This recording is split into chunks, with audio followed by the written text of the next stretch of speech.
Hey guys, today I'm going to tell you how to fix scaling issues on 4K monitors.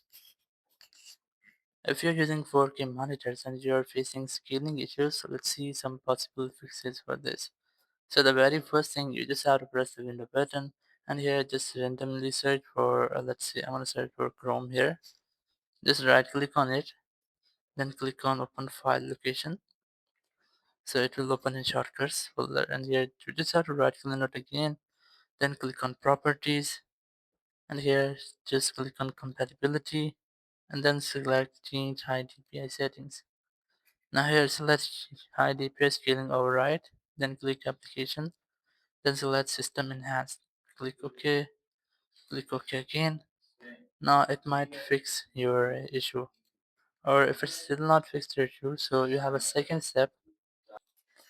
Now for the second step, you just have to go to settings. Just open your Windows settings, and here just click on system, and then click on display.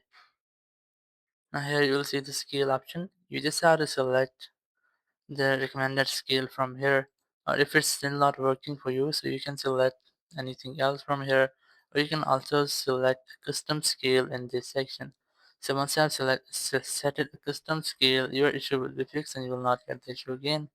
Thank you very much for watching the video. Until next video, bye bye.